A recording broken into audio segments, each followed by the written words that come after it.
다 함께 하나님 앞에 찬양 드리시며 예배의 자리로 나아가시겠습니다.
쉴 곳과 풍랑이 일어도 안전한 포구 폭풍 가지도 다스리시는 주의 영원한 팔을 지해 주의 영원한 심판 함께하사 항상 나를 붙드시니 어느 곳에 가든지 요동하지 주의 팔을 의지하리라. 나의 믿음이 연약해져도 미리 예비한 힘을 주시며 위태할 때도 안보하시는 주의 영원한 팔을 의지해 주의 영원한 심판 함께하사 항상 나를 붙드시니 어느 곳에 가든지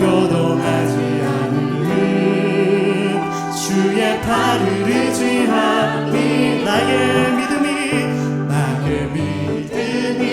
연약해져도 미리 예비한 힘을 주시며 위태할 때도 안보하시는 주의 영원한 발이 능치 못한 것 주께 없으니 나의 인생을 주께 맡기며 나의 모든 짐 대신 지시는 주의 영원한 발 주의 영원하신 발 항상 나를 붙드시니 어느 곳에 가든지 요동하지 않는 주의 발을 의지하니 주의 영원하신 발 함께하사 항상 나를 붙드시니 어느 곳에 가든지 요동하지 않는 주의 발을 의지하니라.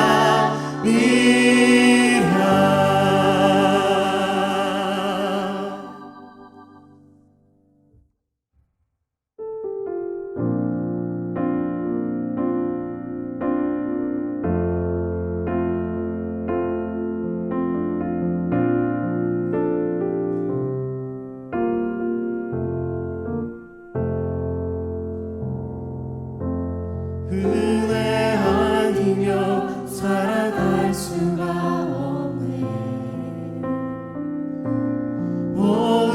모음마저도 다 주의 것이니 세상 평안과 위로 내게 없어도 예수 오직 예수뿐이네.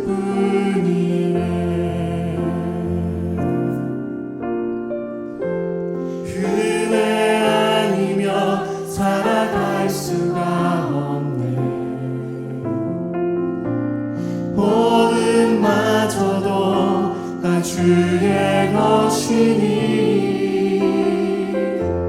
세상 평안과 위로 내게 없어도 예수 오직 예수뿐이네.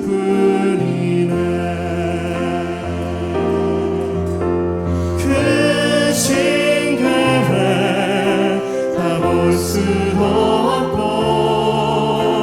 작은 고난에 지쳐도 주께 묻기 나의 모든 삶 버티고 견디게 하시네.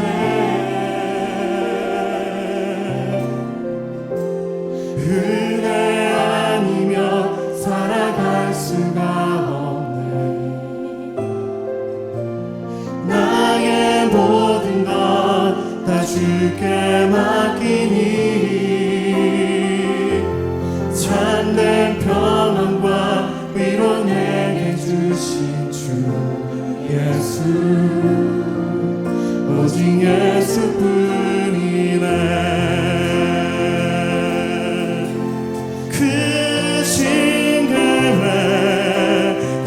수도 없고 작은 고난에 지쳐도 주께 묻기 나의 모든 삶 버티고 견디게 하시네. 크신 계획 볼 수도 없고 작은 고난에 지쳐도 주께 묻기 나의 모든 삶 버티고 견디게 하시네. 은혜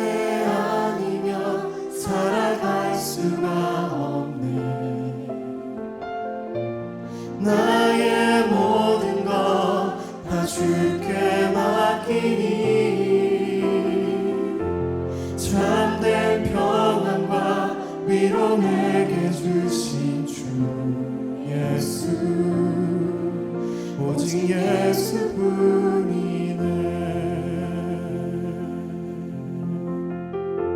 참된 평안과 위로 내게 주신 주 예수 오직 예수뿐이네.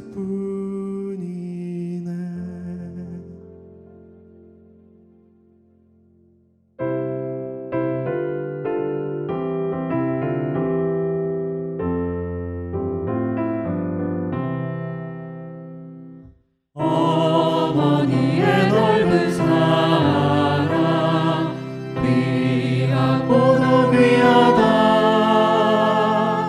그 사랑이 언제든지 나를 감싸줍니다. 내가 울 때 어머니는 주께 기도드리고 기뻐 웃을 때에 찬송 부르십니다. 아침 저녁 읽으시던 어머니의 성경책 손때 남은 구절마다 모습 본 듯합니다. 믿는 자는 누구든지 영생함을 얻으리. 들려주신 귀한 말씀 이제 힘이 됩니다. 온유하고 겸손하며 올바르고 굳세게 어머니의 뜻받들어 보람있게 살리라. 풍파많은 세상에서 선한 싸움 싸우다 생명신에 흐르는 곳 길이 함께 살리라.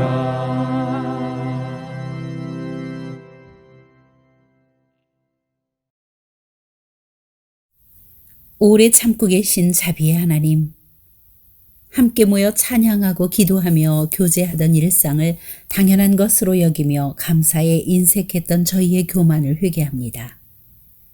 회개의 도구로 주신 코로나 바이러스를 인하여 죄를 뒤집어 쓴 심정으로 엎드리오니 하나님의 시간을 기다리며 무릎 꿇는 저희의 회개를 받아주옵소서. 권력과 물질, 이념, 우상 숭배로 하나님을 멀리 떠나 바벨탑을 쌓으며 창조주 하나님께 반역했던 저희들의 죄악을 회개하오니 용서해 주옵소서. 궤변과 위선이 만연하여 진리와 거짓이 뒤바뀐 이 패역한 시대에 마스크로 침묵을 배우게 하시니 감사합니다. 빈부 귀천을 막론하고 죽음 앞에서는 누구나 평등한 것과 생명의 소중함, 또 어떻게 살아야 할지를 돌아보게 하시니 감사합니다. 이웃을 돌아보기보다는 욕심껏 쌓는 일에 몰입하던 저희에게 죽음이 오면 내 소유가 네 것이 될지 주님의 경고 음성에 귀 기울이게 하시니 감사합니다. 또 코로나로 인해 고통받던 형제 자매들이 치유되게 하심을 진심으로 감사드립니다. 고통을 통해서도 일하시는 주님, 전염병보다 두려움으로 더욱 움츠러든 저희들은 주님의 얼굴을 구합니다. 이 어려움이 속히 지나가고 치료제와 예방 백신이 개발되도록 지혜를 허락해 주옵소서. 감염되어 어려움을 겪고 있는 이들의 병상을 찾아가 주시고 병자들을 돌보기 위해 위험을 무릅쓰고 있는 의료 관계자들을 보호해 주옵소서. 우리 민족이 위기에 처할 때마다 권능의 크신 팔로 보살펴 주신 하나님, 선교 한국으로 쓰임받도록 절대 주권, 절대 섭리로 인도하사 정치와 이념 문제로 갈등이 극심한 우리 민족과 한국 교회를 일깨워 주옵소서. 우리 민족이 하나님 품 안에서 하나 되고 복음으로 평화 통일을 이룰 수 있도록 우매한 백성들을 이끌어 주옵소서. 세계 곳곳에 파송된 선교사들을 지켜 주옵소서. 또 이런 총체적 위기에 미국이 세계를 향해 선한 영향력을 끼치도록 사용해 주옵소서. 기도의 영성을 훈련하는 5월, 오늘은 어머니 날입니다. 가정의 어머니를 세우셔서 어머니의 기도를 들으며 주님을 바라보게 하심을 감사드립니다. 가정마다 기도하는 어머니가 대대손손 이어지게 하옵소서. 특별히 주님의 자녀로서 크리스찬다운 존재의 향기와 울림이 있는 복된 신앙인의 삶을 우리 모두가 살아가게 하옵소서. 예수님의 이름으로 기도드립니다. 아멘.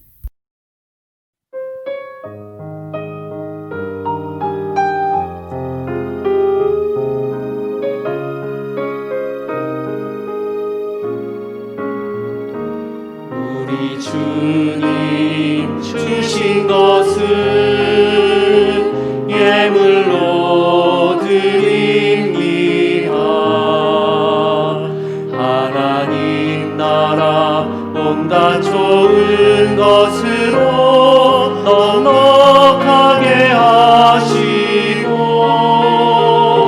누군가의 생명과 풍성한 삶을 위해 살게 하소서.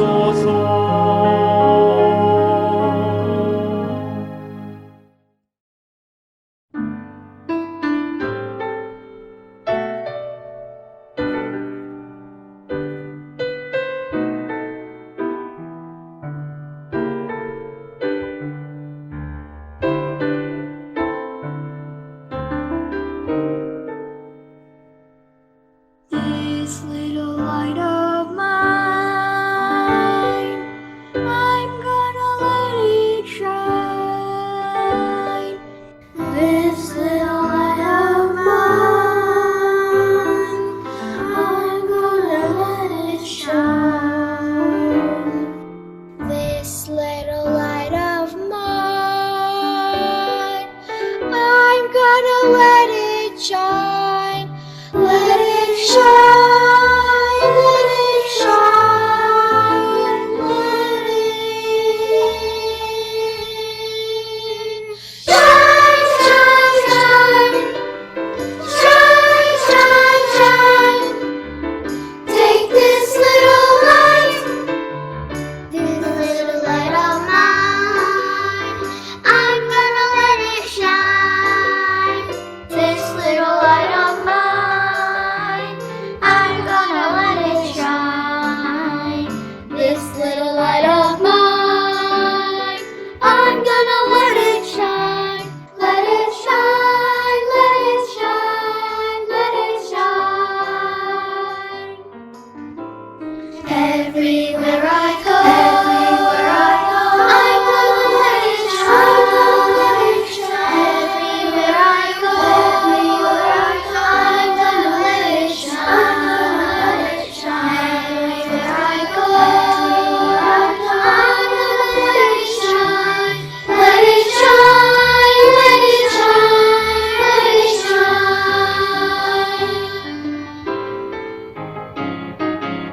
I'm gonna let it shine till Jesus comes. I'm gonna let it shine, shine till Jesus comes. I'm gonna let it shine, shine till Jesus comes. I'm gonna let it shine, let it shine, let it shine, oh let it shine. Let it shine, let it shine, oh let it shine, shine, shine, shine, shine. Take this little light and let it shine, shine, shine.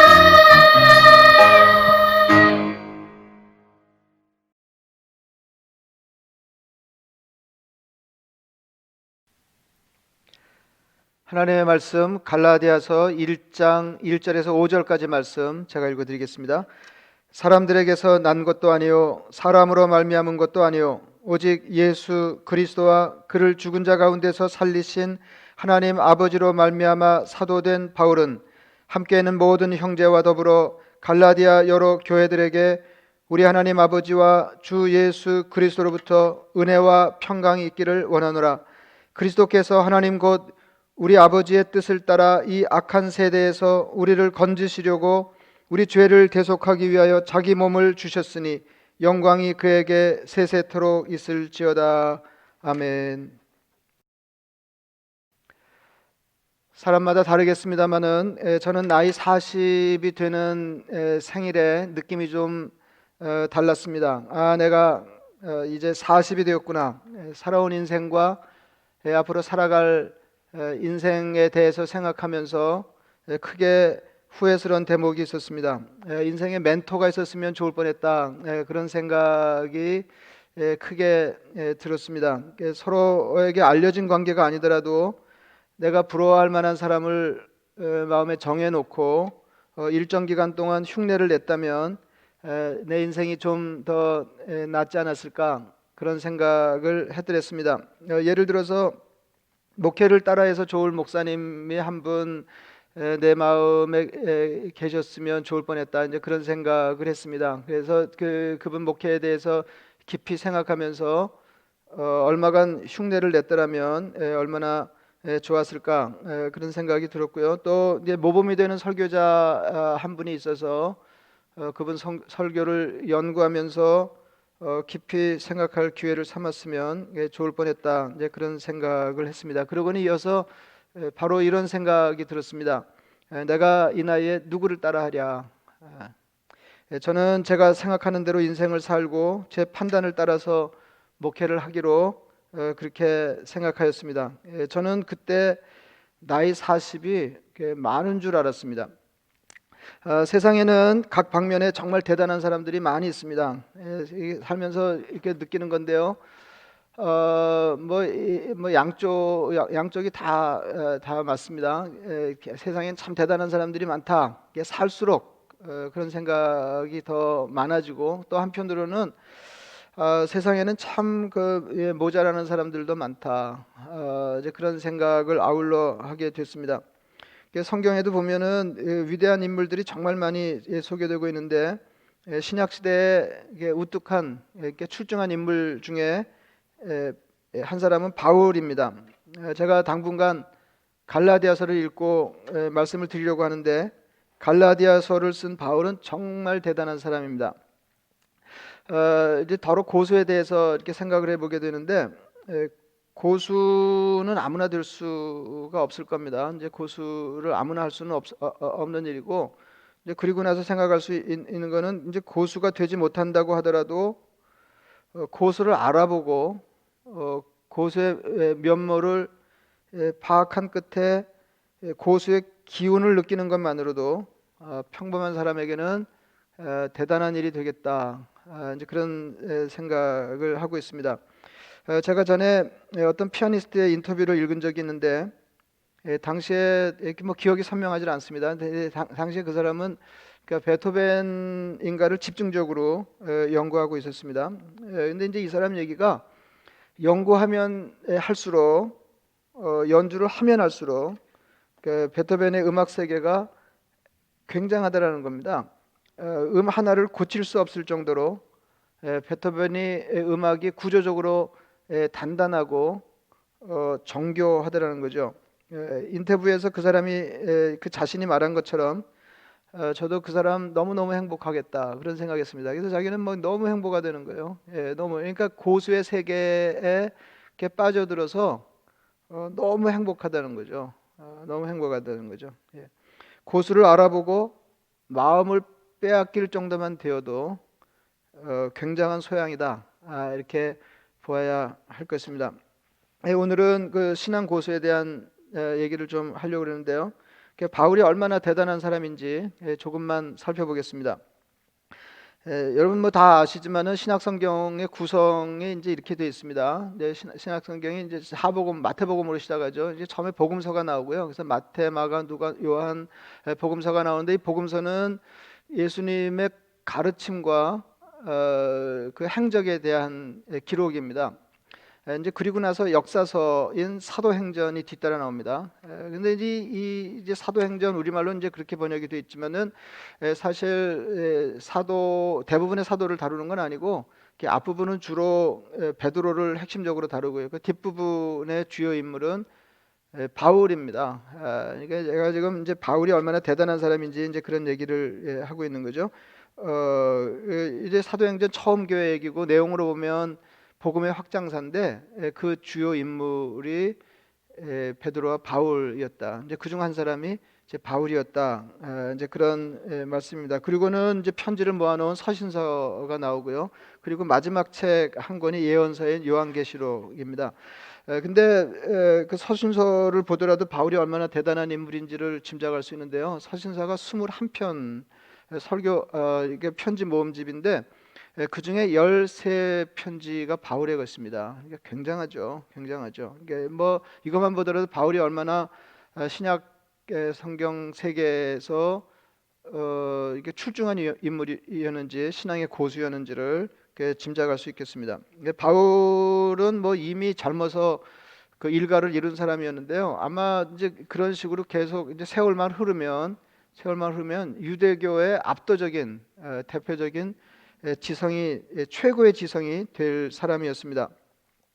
그는 그 기독교가 유대교의 해가 된다고 생각해서 예수 믿는 사람들을 적극적으로 박해하였습니다. 대제사장의 체포영장을 가지고 저 멀리 그 담메색에까지 가서 그리스도인들을 추적했던 잡아오려고 했던 그런 사람이었습니다. 여러분들이 이제 그 스토리를 대강 아실 텐데요. 그래서 담메색에 거의 이뤘을 때 환상으로 예수님을 이렇게 만나서 생애가 뒤집어지죠.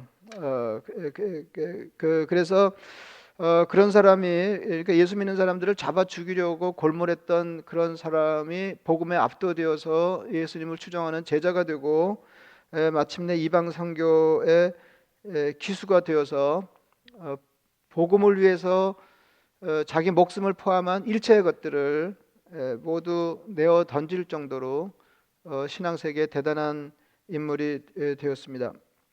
굉장하죠. 이게 바울 생각하면 참 굉장한데요. 그러니까 자기가 자랑스러워하고 세상이 부러워했던 것을 배설물처럼 여기면서 예수님을 선택했습니다. 이거 뭐 정말로 굉장한 거잖아요. 그러니까 자기가 이제까지 이루어놓은 어떤 거, 그다음에 이제 앞길이 보장된 거, 이제 이런 것들을 다 일거에 뒤집고 예수님을 추종하는 제자가 되어서 새로운 삶을 살기로 결심한 거는 아무리 생각해봐도 굉장한 일입니다. 굉장한 일이죠. 굉장한 일입니다. 이제 이쯤에서 먼저 생각할 건 이제 바울이 대단하다 하는 것이고, 바울이 대단하다 하는 것이고, 그러니까 굉장한 걸 굉장하게 알아본 거죠. 그러니까 자기 생애 이제까지 쌓아온 생애, 앞으로 보장된 생애를 일거에 뒤집어서 예수님을 추종하면서 객관적으로 볼 때 위험천만한 삶을 살기로 결심한 거. 그건 이제 보통 일이 아닌데, 그래서 이제 처음 드는 생각은 이제 바울이 대단하는 거고, 이어서 드는 생각은 뭐냐면, 그런 바울의 생애를 뒤집은 예수님이 얼마나 굉장한 분이신가 생각할 수 있다는 것입니다. 그러니까 고수의 눈길을 따라갔더니 거기 예수님이 계시더라, 그 말입니다. 오늘 본문은 바울이 갈라디아 지방에 있는 교회들에게 보낸 편지의 인사말 부분입니다. 여러분 아시지만 고대 사회의 편지는 앞부분에 보내는 사람과 그 편지를 받는 사람을 밝히고 이어서 간단한 인사를 하는 것으로 시작됩니다. 갈라디아서에 나온 바울의 인사는 그 편지를 받는 사람들에 대한 축복이기도 한데 은혜와 평강입니다. 은혜와 평강입니다. 갈라디아 여러 교회들에게 우리 하나님 아버지와 주 예수 그리스도로부터 은혜와 평강이 있기를 원하노라. 바울의 편지는 한결같이 그 인사가 은혜와 평강입니다. 평강은 영어로 이제 peace 이렇게 옮기는데 우리말로는 평안으로 옮길 수도 있고 평화로도 옮길 수가 있지만은 영어나 우리말 중에 어느 한 낱말로 번역하기 어려운 말입니다. 신약 성경의 원문은 물론 헬라어로 되어 있지만 평강은 히브리어의 샬롬을 염두에 두고 사용한 말입니다.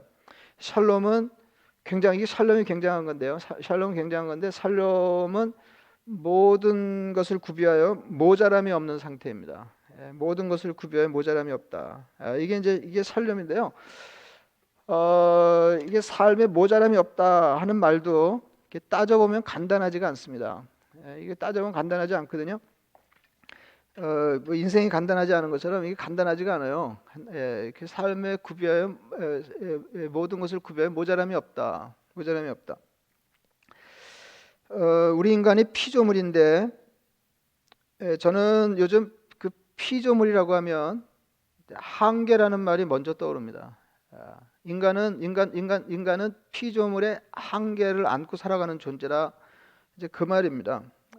그래서 뭐 사람 인간 그러면 뭐 생각날 게 많을 것 같은데 왜 이렇게 한계라는 말이 먼저 생각나는지 모르겠어요. 그러니까 인생을 살수록 나이 먹어갈수록 그 인간이 얼마나 취약한 존재인지를 새삼스럽게 깊이 깨닫게 된다 이제 그런 말씀입니다. 우리가 그 직감적 경험으로 아는 것처럼 객관적으로 모자람이 없는 상태는 없습니다. 제가 뭐 이렇게 설명 안 드려도 여러분 짐작이 되시죠?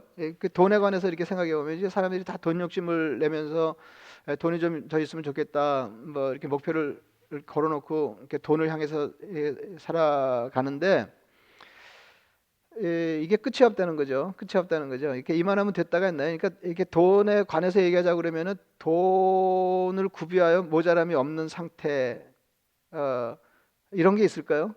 이런 게 있을까요? 대부분 없습니다. 없습니다. 지금 뭐 우리 언론 생각에는 그냥 2밀리언만 있으면은 앞으로 제가 돈 때문에 징징거리며 살지는 않겠습니다. 뭐 이러지만은 여러분 그 세상에 2밀리언 가진 사람들이 다 그런 마음 자세 사는 거 아니거든요. 뭐 거부들 뭐 상상이 잘 안 될 정도로 돈이 많은 사람들도 점점 더 돈을 더 많이 지니고 살려고 그러지 이만하면 됐다 이렇게 생각하는 사람 그렇게 많지 않은 것 같습니다. 그러니까 객관적으로 모자람이 없는 상태란 없다. 이제 그런 말입니다. 이게 다 주관적인 거거든요. 그러니까 인간의 욕망은 끝이 없어서 만족의 기준이 자꾸 이렇게 높아집니다. 그래서 목표가 자꾸 이렇게 앞으로 도망가는 거죠. 앞으로 도망가죠. 한 달에 1년에 10만 불만 있으면 좋겠다. 근데 이게 10만 불이 100만 불이 되고요. 10만 불 거기 도달하면 다시 목표가 100만 불 지니고 살면 좋겠다. 이렇게 목표가 앞으로 가거든요. 그래서 이렇게 모든 것을 구비하여 모자람이 없는 객관적인 상태는 없다. 이제 그런 말씀입니다. 인간 세상에서 경험할 수 있는 살로움이 뭐냐? 그러면 이게 성경이 샬롬을 축복하고 살롬을 소망하는 그런 상태를 살라고 그러는데 인간 세상에서 경험할 수 있는 샬롬이 뭐냐? 그러면 시편 23편에서 다윗이 고백하는 삶의 포만감, 이게 샬롬입니다. 여호와는 나의 목자시니 내게 부족함이 없으리로다. 그가 나를 푸른 풀밭에 누이시며 쉴 만한 물가로 인도하시는도다. 굉장한 경지입니다. 그러니까 신앙 고수의 고백이에요. 삶의 포만감이 절로 느껴지는 그런 시편입니다. 여호와는 나의 목자시니 내게 부족함이 없으리로다. 근데 이제 4절을 보면요, 4절의 고백이 이렇게 돼 있어요. 내가 사망의 음침한 골짜기로 다닐지라도 해를 두려워하지 않을 것은 주께서 나와 함께 하심이라. 주의 지팡이와 막대기가 나를 안위하시나이다.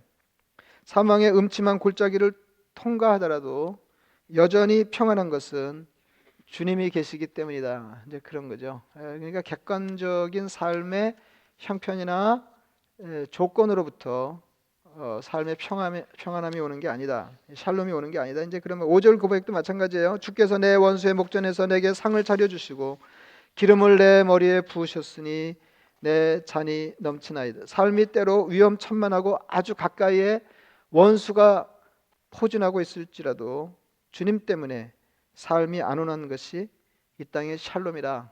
이제 그런 말씀입니다. 그래서 이제 여기서 중요한 거는요. 중요한 거는 여호와는 나의 목자시니 내게 부족함이 없으리로다. 그걸 이제 붙여 읽는 게 중요해요. 여호와는 나의 목자시니 내게 부족함이 없으리로다. 이 감을 잡으셨죠?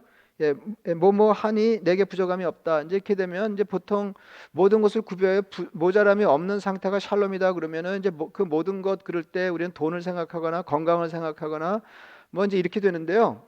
이렇게 되는데 그게 아니고 여호와는 나의 목자시니 내게 부족함이 없습니다. 내게 부족함이 없는 상태가 샬롬인데 그 샬롬의 상태는 어디서부터 비롯되냐면 여호와를 목자 삼은 삶으로부터 비롯된다는 것이죠. 고수입니다, 고수. 그러니까 이거를 깨달아야 이게 신앙 고수가 될 수 있는데 우리는 뭐 신앙 고수 난망이니까 이거 대단하다. 이게 다윗이 대단하네. 이걸 이 정도는 알아야 그러니까 다윗에게서 고수의 신앙 고수의 기운을 느껴야 비슷하게라도 삶을 살 수 있다. 이제 그런 말씀입니다. 바울은 자기 편지를 받아서 읽는 교회가 이런 사람들이 되기를 축복하고 있습니다. 그러니까 바울은 사람이 이 땅에 숨쉬고 살면서 풍성한 삶을 살려면 은혜와 평강이 필요하다 이렇게 말하는 것입니다. 이게 뭐 짐작하셨겠지만은 평강은 은혜의 결과로 누리는 거예요.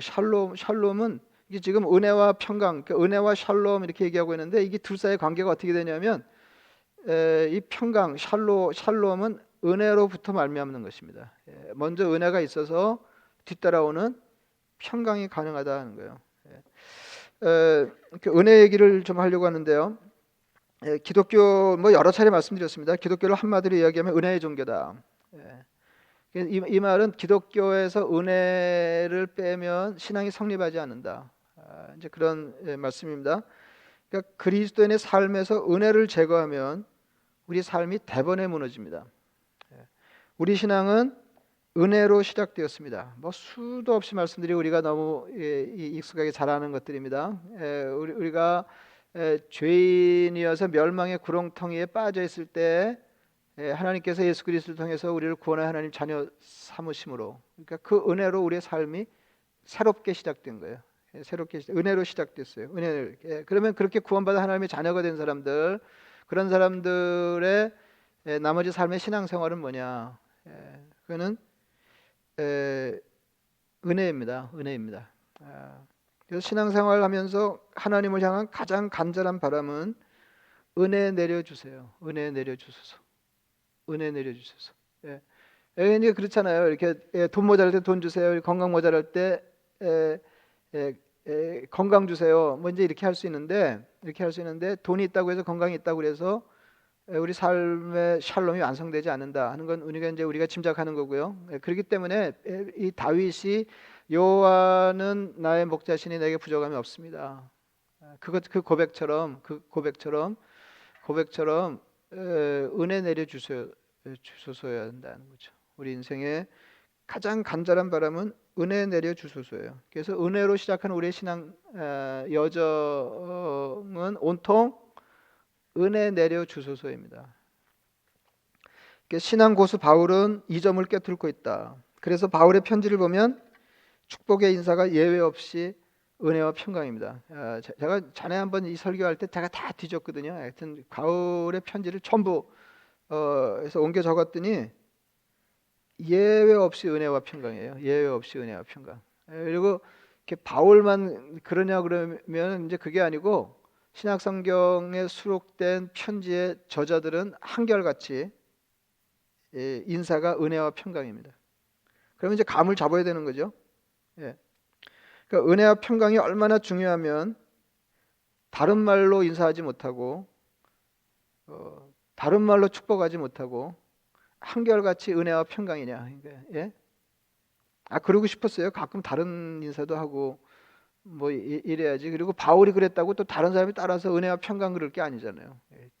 다 나름대로 잘난 사도들인데.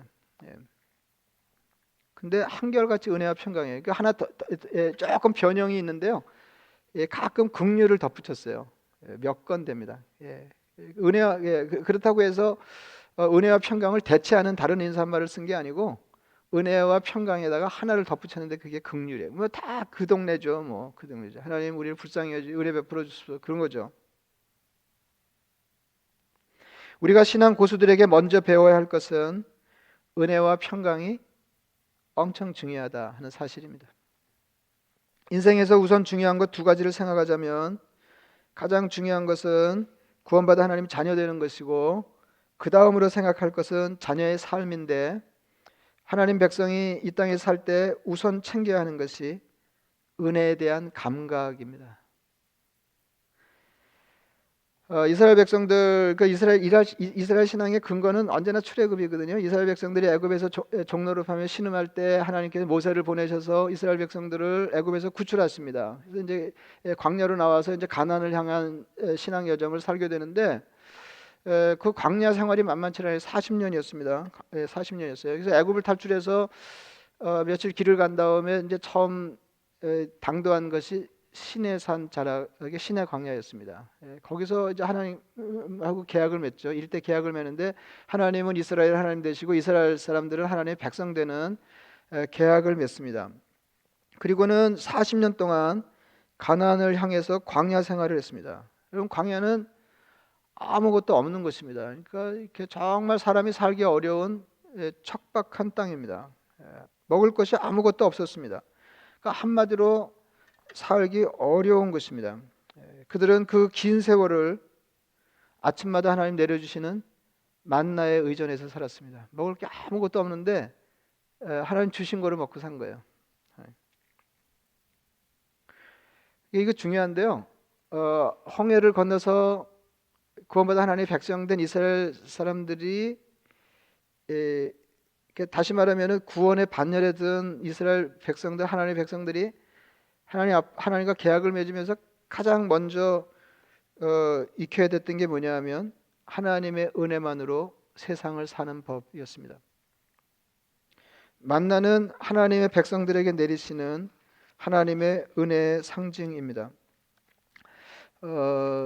그 출애굽 이후로 그러니까 구약 성경 읽어보면 이제 그게 두드러지는데요.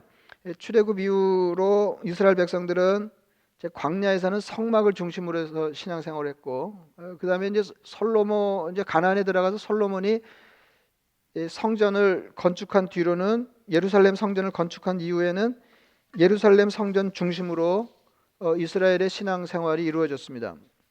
근데 그 성전은 뭐 이제 이렇게 뜰이 있고 경내가 있긴 하지만은 성전 이렇게 본 건물은 방 두 칸으로 되는데 그 앞칸은 성소고 그 뒷칸이 지성소라고 말씀드렸어요. 그 지성소 그러니까 그 우주에 존재하는 모든 공간 중에 가장 의미 있는 공간인 거죠. 지성소. 하나님의 지성소인데 그 하나님의 지성소에 언약궤가 들어 있었습니다. 언약궤가. 그러니까 지금 우리 신앙생활에 뭐가 중요한가를 지금 말씀드리고 있어요. 지성소가 굉장히 중요한 공간이죠. 그 중요한 공간에 언약궤가 있는데 그 언약궤는 그 다른 말 이제 이게 하나님과 백성의 계약을 맺고 그 증거로 하나님 주신 것입니다. 그래서 그걸 언약궤 이렇게 말하기도 하고 법궤 이렇게 얘기도 하고 그 다음에 증거궤 그러니까 하나님과의 관계를 증거하는 이 상자다. 그래서 이제 증거궤 이제 이렇게 불리기도 합니다. 그러니까 다시 말하면 하나님과의 계약을 드러내는 것인데, 그러니까 법궤가 언약궤가 엄청 중요한 거예요. 근데 이 언약궤에서 또 언약궤 뚜껑이 중요해요. 그래서 언약궤를 덮은 내용물 세 가지를 넣고 뚜껑을 덮었는데 그 뚜껑을 일컫는 다른 말이 있습니다. 이게 이제 우리말 요즘 우리말 성경의 번역은 이제 속죄소 혹은 속죄판 이렇게 얘기하는 건데 옛날에는 이거를 우리말 성경에서 쉬운 자 이렇게 번역했습니다. 이게 이제 무슨 말이냐면은 영어 성경에서도 마찬가지예요. 영어 성경에 이제 공식 성경으로 채택된 성경 중에 그중 오래된 게 16세기에 번역된 킹 제임스 버전인데 그 킹 제임스 버전에서는 그 언약궤를 덮는 뚜껑을 이렇게 mercy seat 이렇게 번역했습니다. 그러니까 mercy seat 이렇게 번역하고 우리 말로는 그거를 쉬운 자, 그러니까 하나님의 은혜가 베풀어지는 자리, 그렇게 이렇게 번역을 했던 이제 그 말이죠. 그러니까 히브리서 9장에 이런 말씀이 있습니다. 또 둘째 휘장 뒤에 있는 장막을 지성소라 일컫나니 금 향로와 사면을 금으로 싼 언약궤가 있고, 지성소 안에 언약궤가 있다는 거죠. 언약궤가 있고 그 안에 만나를 담은 금 항아리와 아론의 쌍난 지팡이와 언약의 돌판들이 있고, 세 가지가 있습니다. 이렇게 만나를 담은 금 항아리, 아론의 쌍난 지팡이, 언약의 돌판, 이게 십계명 돌판 있고, 그 위에 속죄소를 덮는 영광의 그룹들이 있으니, 영광의 그룹이라고 하는 건 뭐냐면 이제 속죄소를 덮는 뚜껑이 있는데 뚜껑 양편을 천사가 이렇게 날개를 펴고 하나님의 영광을 이렇게 나타내는 장면이 있는데, 그래서 그룹은 뭐냐면 천상의 존재, 이렇게 쉬운 말로 하면 천사입니다. 속죄소를 덮는 영광의 그룹들이 있으니 이것들에 관하여는 이제 낱낱이 말할 수 없다. 이렇게 기록이 되어 있습니다. 조금 전에 말씀드린 대로 언약궤 안에 세 가지 물건이 있었는데, 거기 십계명 돌판이 들어있는 건 이해가 되시죠? 거기 뭐 들어있음직하잖아요. 그런데 제가 오늘 말씀드리려고 하는 거는 거기에 만나를 담은 항아리가 있었다는 거죠. 만나를 담은 항아리가 있었다. 그러니까 은혜가, 하나님의 은혜가 베풀어지는 그 뚜껑을 이렇게 들추면 그 안에 세 가지가 나오는데 그 중에 하나가 만나였어요. 하나님의 은혜를 상징하는 만나였습니다.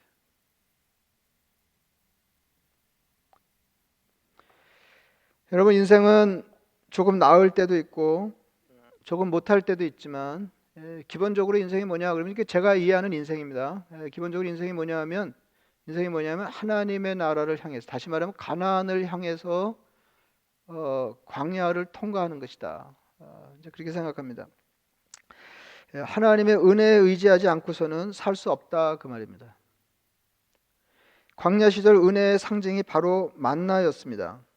만나는 매일 이렇게 들에 내렸고, 아침마다 이스라엘 백성들이 나가서 거두어 들여서 하루를 먹고 살았습니다.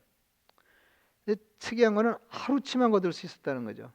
그때나 이때나 부지런한 사람들이 있어서 많이 그 다음날 생각하고 그 다음날 생각해서 많이 거둬들이면 하루치만 남겨놓고는 다 쓰러졌어요. 그리고 이틀치가 내리던 날이 하루 있었는데, 안식일 전날에는 안식일에 나가서 거두지 않도록 하나님이 이틀치를 거두시겠습니다. 그때는 이틀치를 거두어도 만나가 쓰러지지 않았습니다. 이게 뭘 얘기하는 걸까요? 그래서 얼마 전에도 말씀드렸는데, 주님께서 제자들에게 기도를 가르칠 때, 저는 하여튼 그 대목이 제일 은혜스럽던데, 좀 목사가 그 대목이 제일 은혜스럽다고 그러면은 좀 뭐 이렇게 대놓고 자랑스러울 수는 없을 것 같은데, 일용할 양식을 주옵소서 하는 거예요. 저는 그거 보고 이게 주님이 대단하시다. 뭐 주님 대단하시지만은, 그게 없으면은 우리 기도가 뜨잖아요. 하나님의 뜻이 이 땅에서 이루어지고, 뭐 하나님의 영광 받으시고, 뭐 용서하고 용서받으며 살게 하시고, 뭐 악에 떨어지지 않게 하시고, 이거 다 그럴 듯한데, 그래도 밥을 먹어야 될 거 아니겠어요, 밥을. 근데 주님이 딱 가르칠 때, 밥은 먹게 해주세요, 이렇게 가르쳤다는 거 아니에요, 기도를. 일용할 양식을. 그럼 왜 하필이면 일용할 양식? 이게 정말로 일용할 데일리 브레드거든요. 하필이면 일용할 양식이냐? 이게 그래서 주님 가르치신 기도의 이 부분 근거는 출애굽 때 하나님 내려주신 만나입니다. 만나. 이게 무슨 말이냐면 그리스도인은, 하나님의 사람은 매일 내리시는 은혜를 따라 산다는 거죠. 어제는 어제 주시는 은혜로 살았고, 오늘은 오늘 주시는 은혜로 살고, 내일은 내일 주시는 은혜로 살 것입니다. 그래서 우리는 오늘치 은혜, 오늘치 식량을 하나님 앞에 간구하는 것입니다. 그리고 내일이 되면 또 내일의 은혜를 우리는 간구할 거예요.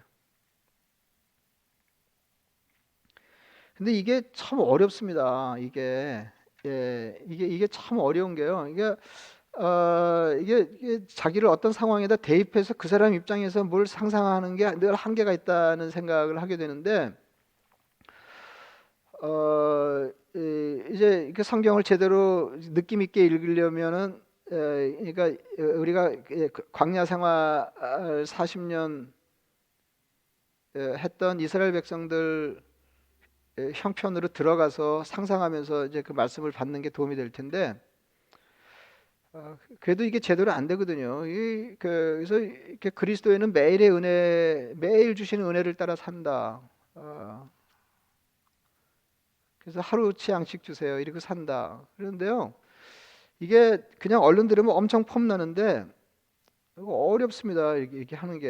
이게 여러분 생각해 보세요. 뭐 이렇게 넉넉하지 않더라도 오늘 지금 한 끼를 굶었고 당장 점심 먹을 게 없어서 우리가 뭐 걱정이 늘어진 게 아니고 삶이 불안한 게 아니고 오늘은 어떻게 먹겠지만 내일 먹을 수 있을지 뭐 이것 때문에 그런 거 아니에요? 6개월 뒤는 괜찮을지 뭐 이것 때문에 그런 거 아니에요? 근데 주님이 가르치는 삶의 방식은 그런 거 아니거든요. 매일의 은혜를 따라 살라. 너무 어렵습니다 이거. 어렵습니다. 근데 그거를 훈련해야 된다는 거죠. 다시 말하면 이스라엘 백성들이 하나님의 백성이 되면서 하나님의 백성의 삶을 시작할 때 가장 먼저 받은 신앙의 훈련이 뭐냐면 하나님의 은혜만으로 사는 거였다는 거죠. 근데 이거는 정말 문자 그대로거든요. 문자 그대로. 광야 먹을 거 아무것도 없었어요. 삶을 위협하는 것. 생존을 부재하기 힘든 것. 힘든 것이 아니라 불가능한 것. 누구의 도움이 없이는 불가능한 것. 그런 곳에 만나가 내렸다는 거죠. 우리 삶이 그 비슷한지 모르겠습니다. 이거 뭐 도무지 뭐 살 길이 보이질 않습니다. 어떻게 살아야 하나요? 그러면 광야예요. 여러분 지금 광야에 계신 거예요. 근데 우리가 이어서 생각할 것은 그 광야에 만나가 내렸다는 거죠.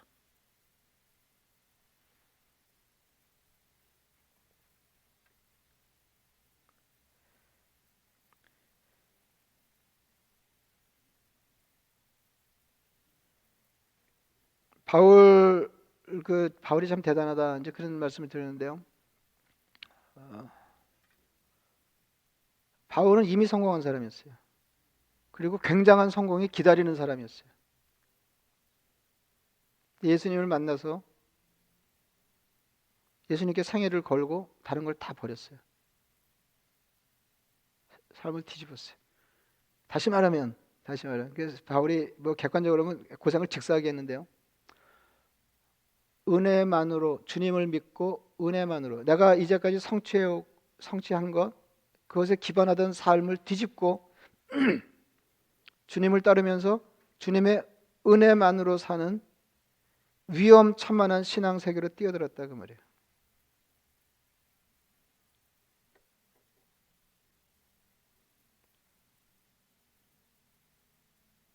그래서 일부러 뭐 이런 세팅을 만들어 가지고 우리가 신앙 훈련을 할 건 아니고 살다 보면 어려울 때가 있는데 광야를 지나가는 것 같을 때가 있는데 사망의 음침한 골짜기를 지나는 것 같은 삶의 위협을 당할 때가 있는데 원수가 코앞에서 삶을 위협하는 그런 위험천만한 그런 삶의 지경에 떨어질 때가 있는데 그럴 때 우리가 훈련할 것은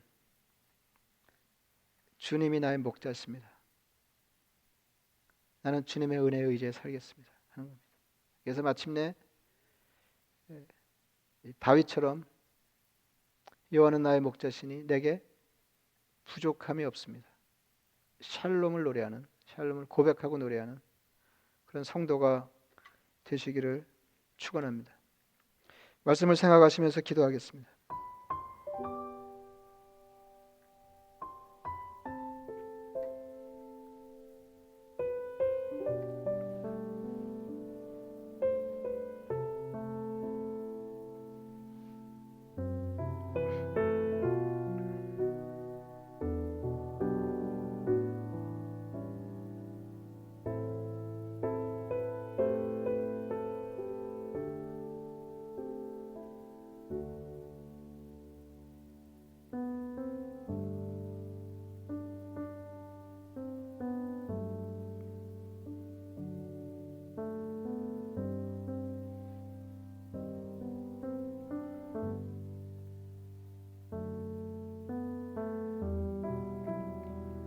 자비하신 아버지 하나님, 살다 보면 인생이 참 막막할 때가 있습니다.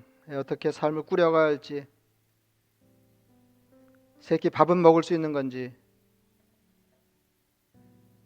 장래가 어둡고 불투명해서 무엇을 어떻게 행하며 삶을 도모해야 될지 도무지 알지 못할 때가 있습니다. 자비하신 아버지 하나님, 이스라엘 백성들이 하나님의 백성으로 애굽을 탈출한 뒤에 광야에서 느꼈던 그 막막함이 그와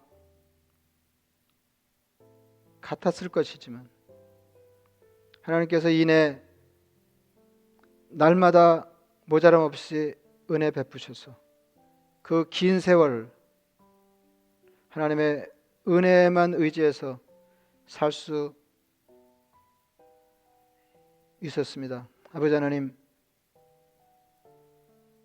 그래서 마침내 다윗이 만만치 않은 환경에서 여호와가 나의 목자이시기 때문에 나는 삶에 도무지 모자라는 것이라고는 없습니다. 삶의 포만감을 노래했던 그 고수의 경지를 생각하게 하옵소서. 자비하신 아버지 하나님, 그래서 이제까지는 주님 주신 은혜 한편으로 내 지혜와 내 능력과 내 부지런함을 따라 삶을 도모하고 영위했다고 하면 이제 앞으로는 어쩔 수 없이 하나님의 은혜에 의지해서 하나님의 은혜를 붙들고 삶의 풍성함을 도모하는 삶의 신앙의 다른 경지를 계획하게 하여 주시옵소서. 아버지 하나님, 어려움 당하는 모든 교우들에게 바울이 소원했던 은혜와 평강이 넘치게 하여 주시옵소서. 예수님의 이름으로 기도드리옵나이다. 아멘.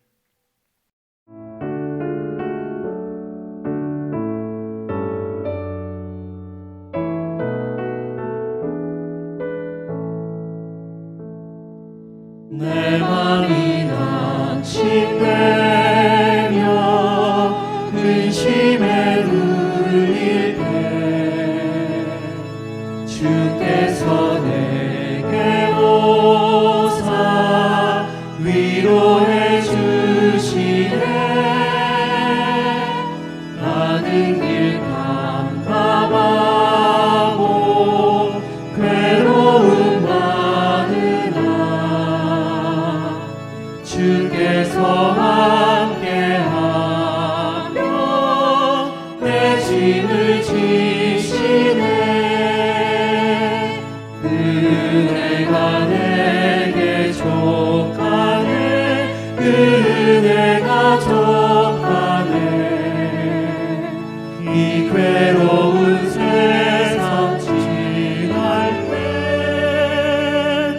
은혜가 족하네. 희망이 사라지고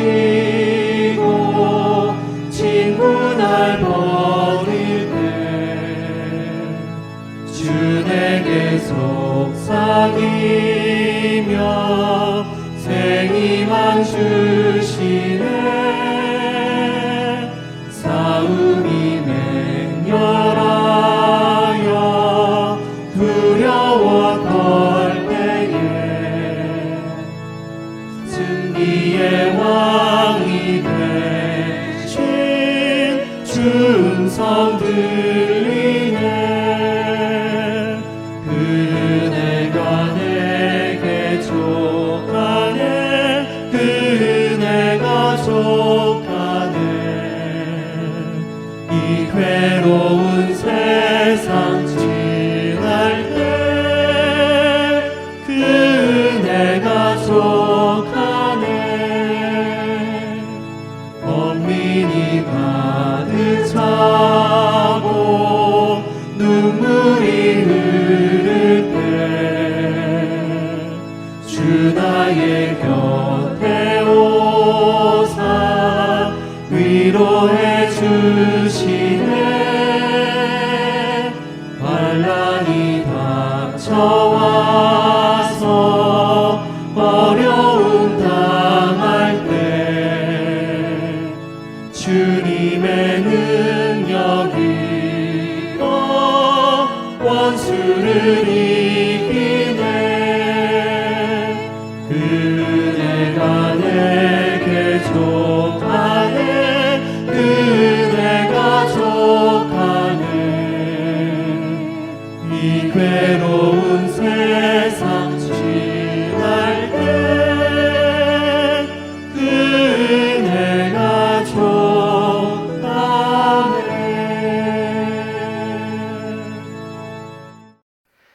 이제는 우리 주 예수 그리스도의 은혜와 하나님 아버지의 극진하신 사랑과 성령의 교통 충만하심이 광야를 지나며 하나님의 은혜만 의지해 사는 법을 훈련하기를 소망하는 하나님의 백성들 머리 위에 이제로부터 영원까지 함께 하시기를 간절히 축원하옵나이다. 아멘. 성경 암송하겠습니다. 갈라디아서 5장 13절 말씀. 갈라디아서 5장 13절 말씀. 형제들아 너희가 자유를 위하여 부르심을 입었으나 그러나 그 자유로 육체의 기회를 삼지 말고 오직 사랑으로 서로 종노릇하라. 갈라디아서 5장 13절 말씀. 한번 다시 하시겠습니다. 갈라디아서 5장 13절 말씀. 형제들아 너희가 자유를 위하여 부르심을 입었으나 그러나 그 자유로 육체의 기회를 삼지 말고 오직 사랑으로 서로 종노릇하라. 갈라디아서 5장 13절 말씀. 감사합니다. 반갑습니다. 예, 해피 마더스 데이. 오늘 어머니 날인데 이렇게 썰렁하게 됐네요. 해피 마더스 데이. 세상의 모든 어머니들은 존경받아 마땅하고 그 은혜를 기려 마땅합니다. 늘 말씀드리지만은 하나님의 은혜에 가장 비슷한 지상의 예를 하나 든다 그러면 어머니의 은혜를 들어야 하지 않겠나 싶을 정도로 세상의 모든 어머니들은 위대하십니다. 오늘 하루라도 이렇게 행복하고 유쾌한 날 되시기를 바랍니다. 몇 가지 알려드리겠습니다. 출산 소식 있습니다. 백승철 최진 가정의 딸 가야나 출산했습니다. 축하드립니다. 권윤정 자매님 그 공부 마치고 한국으로 귀국하셨습니다. 김동신 자매님 그 아버님 편찮으셔서 그 한국에 가 계시는 중인데 오늘 그 아버님께서 89세로 한국에서 소천하셨습니다. 위에서 기도해 주시길 바랍니다. 그리고 그 도미니카에 사는 IT 난민 쌀 보내기 지원금 많은 분들 그 참여하셔서 지난주에 15,000불을 그 도미니카 선교지에 보낼 수 있었습니다. 그거 사정을 봐서 앞으로도 조금 더 도울 필요가 있으면 도울 생각을 하고 있습니다. 여러분 많이 이렇게 마음 모아 주셔서 대단히 감사합니다. 그리고 그 의료기관에서 뭐 요새 다 그 히로라고 그러던데요. 그 의료기관에서 일하시는 뭐 아주 막 보통 힘겨운 일이 아닌데 그런 교우들에게 우리 교회에서 마스크 6,000장 구입해서 이렇게 나누어 드렸습니다. 이게 다른 분들 추천을 받거나 아니면 본인이 신청하셔서 그걸 근거로 해서 나눠 드렸는데 이제 빠진 분들이 좀 계실 거예요. 그런 분들은 서운해하지 마시고 이해해 주시면 감사하겠습니다. 또 한 주간도 주님 은혜 가운데 평안하게 건강하게 지내시다가 다시 뵙겠습니다.